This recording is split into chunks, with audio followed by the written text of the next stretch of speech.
I think all of us want more money. I think that if all of us had like a magic wand or a genie or could ask God to make us all millionaires, I think that we would, in the sense of having so much money that money isn't a stressor, that money isn't an issue, to where we can do whatever we want to do, where we also can help other people if we want to, and things of that nature.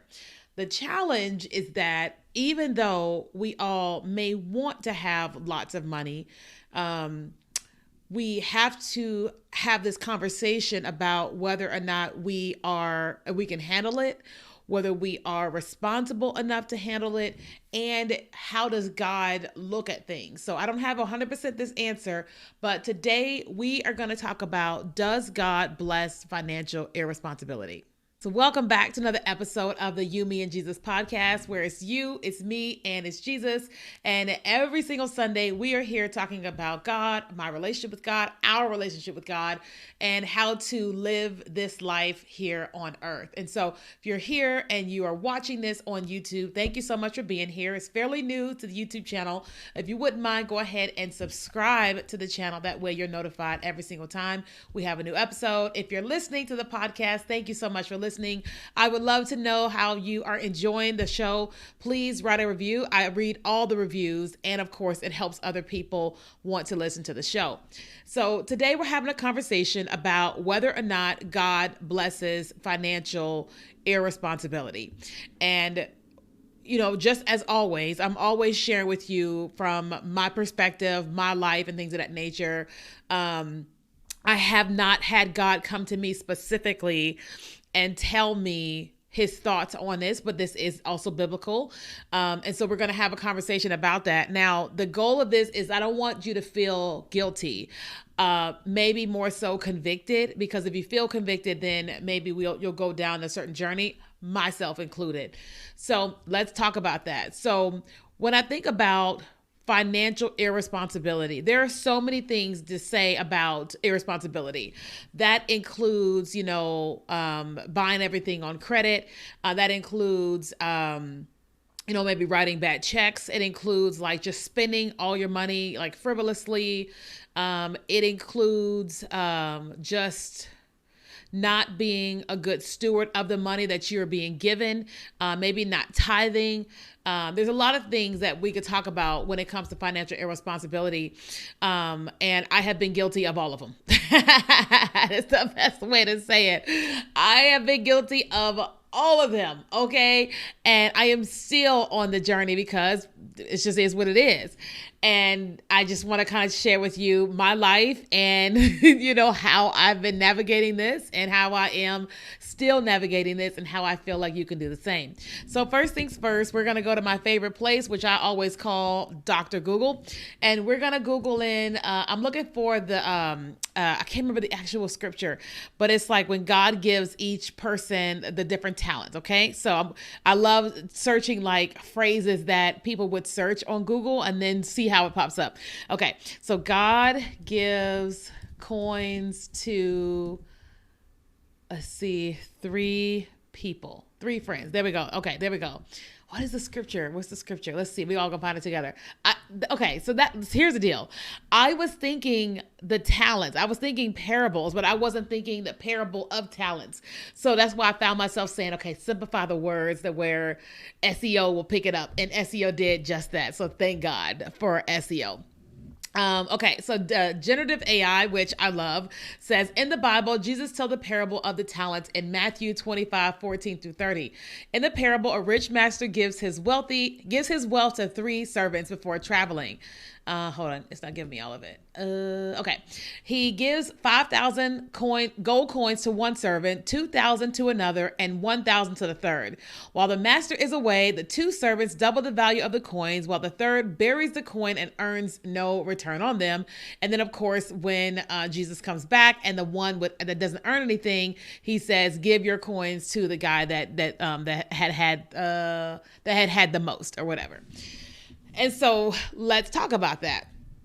Now, specifically in the Bible, do I think that this gentleman was irresponsible in terms of just burying the money and not investing it?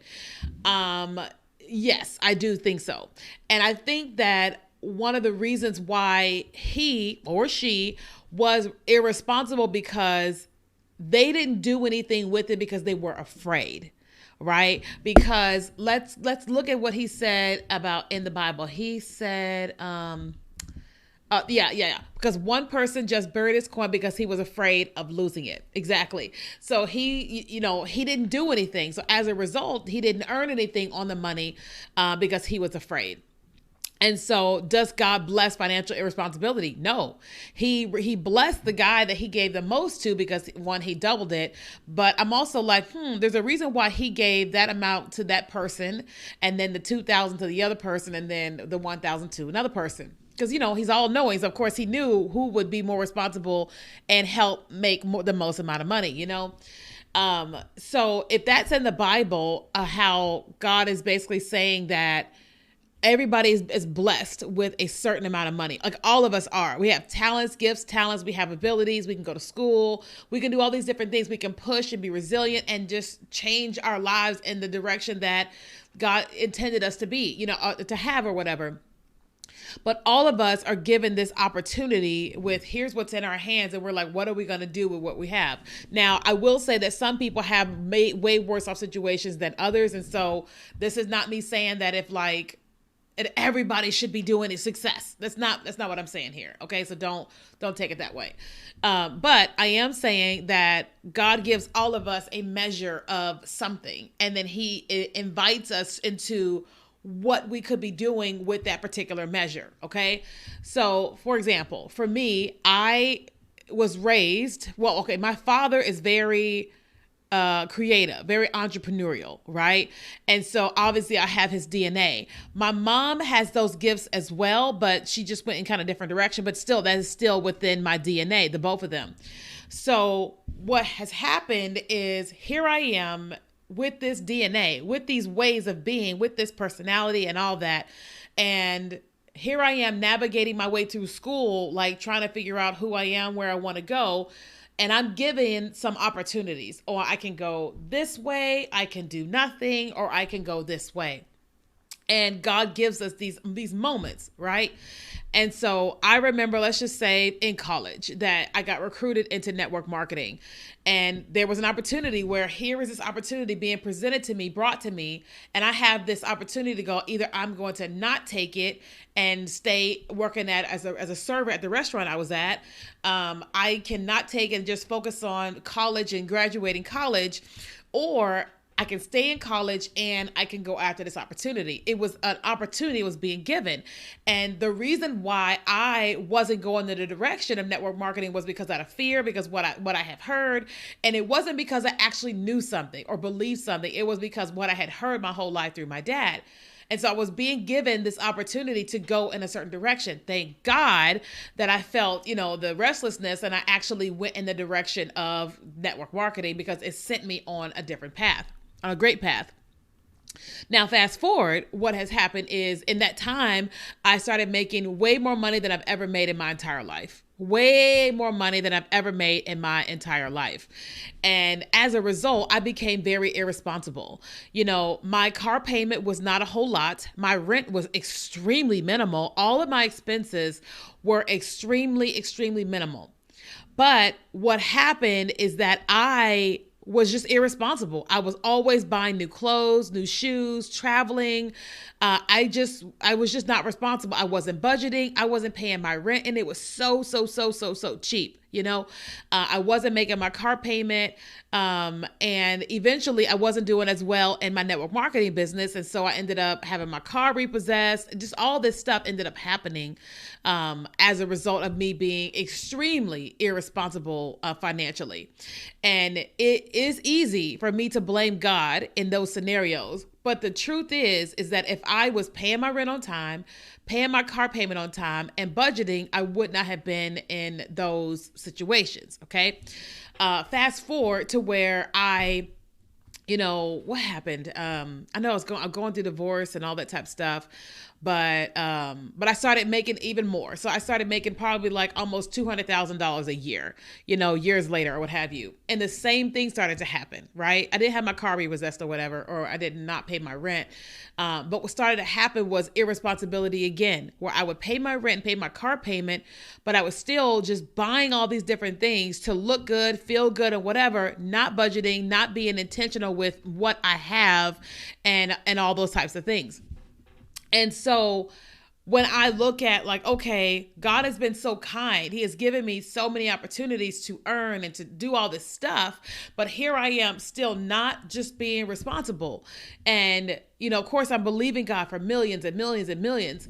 And I've looked like the more that I've gone through therapy and stuff, and the more that I've like intentionally tried to go on a journey of maturity and healing and all that, I realized how God is so kind, that he's given me just enough that, helps me go on the journey, but gives me enough to where like, I'm not going to ruin my life. Right. So what do I mean by that? I think that if God had given me millions of dollars too soon, that it would wreck me, because I would be doing who knows with money or whatever, because I'm just not responsible.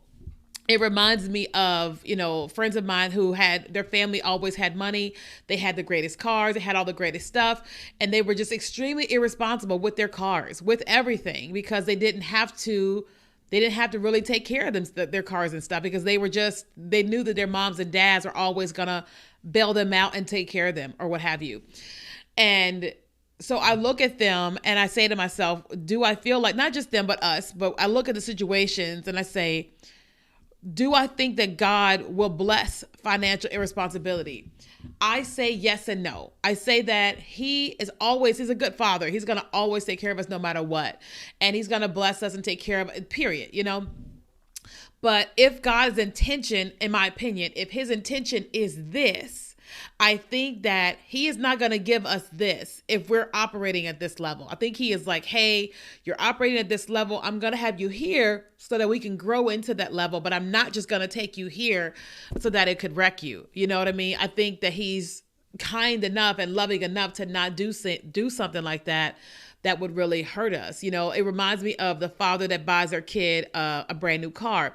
Typically, a kid's first car is not like a crazy fast car. I mean, it could be a Mustang, but just something that's like super fast, like a race car. Typically, a parent is not going to buy their child a race car as their first car, because they know how irresponsible the child is, because they're still young, they're still maturing, and you're trying to give them a Toyota or something like that, maybe a Mercedes or whatever, but like a Toyota or Honda, until they get to the place where they are really responsible. And I look at God like kind of like the same thing, that he's like, with the parable of the talents, the one guy that he gave 1,000 talents to, it's not like he killed him. He just took it from him and gave it to the other person, but he didn't go and ruin his life. He just said, okay, like, here's what's going on here.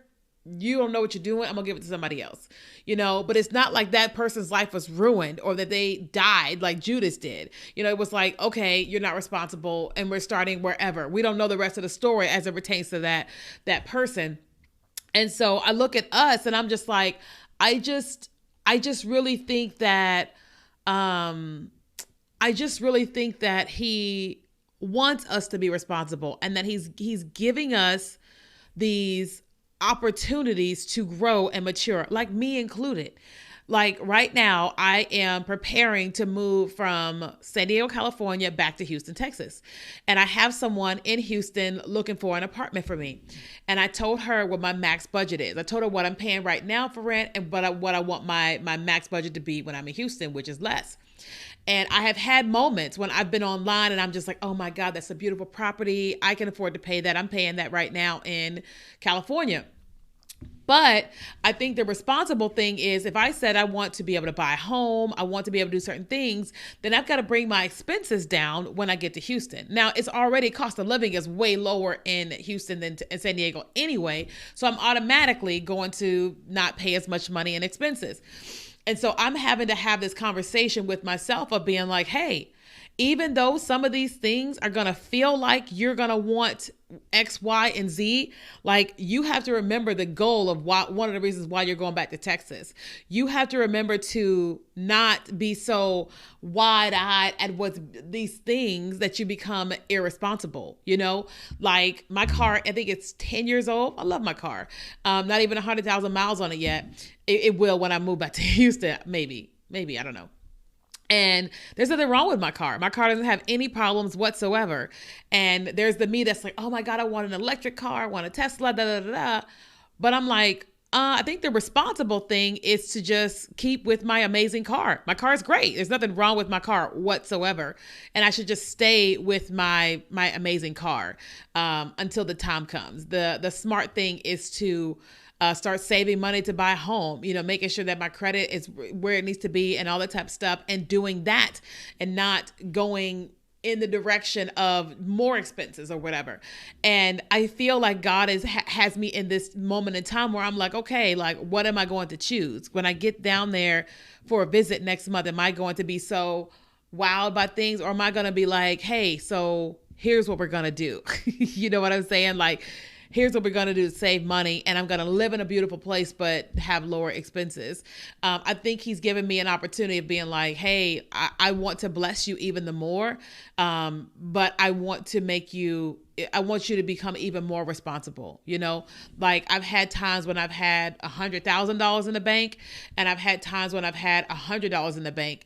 And I think in both times, his goal is and has been to, how can you be responsible with what you have, and so I can bless you with more. And I think about that for all of us. I think his desire is to, because the scripture says that he wants us to be the lender and not the borrower. And if you're going to lend money, that means you have money. That means you have money to lend. So we have to be responsible enough to have all that amount of money in our possession to where we're not squandering it. We're not buying it on all the things. We're not just giving it all away. But that we are responsible. So I just wanted to kind of ping that conversation right now, because I know that you have goals for this year. I know you have financial goals for this year. And one of the things and areas I really want you to focus on is being responsible with money, because if you want more and you want God to bless you with more, then you have to be trusted with more, me included. I feel the conviction as I'm saying the words out of my mouth is we have to be responsible with what we are given. We have to be trustworthy, so that way when that time comes, he's just able to do, he can do what he wants to do no matter what, but that he just does it because it's like, because I'm ready, you know what I mean? But also in my mind and in my heart that I'm ready when it all comes in. Because I remember the first time my bank account was getting ready to hit over $100,000, I just felt so scared. And, the average person would say, why are you scared? And it was because I had never had that amount of money in my account before ever in my life. And I didn't know what to do with knowing that was about to happen in my account. And so that for me was a stretching moment for me to go, oh, okay, something is happening with me, and I'm on a journey of stretching and maturing and becoming more responsible. Now I know that's kind of vulnerable to say, but it's the truth. You know what I mean? And so I feel like that's the same opportunity for you. Okay. So I hope you found this that was helpful. I hope you found it valuable. If you did, if you have questions about any of this or just want to comment, please go ahead here on YouTube. I'm always open and to hear what it is that you have to say. And then if you want to share anything with me and you're listening on the podcast, please feel free to come and connect with me on Instagram at Kia Kelly, or You, Me, and Jesus on Instagram. So thank you so much for listening and watching.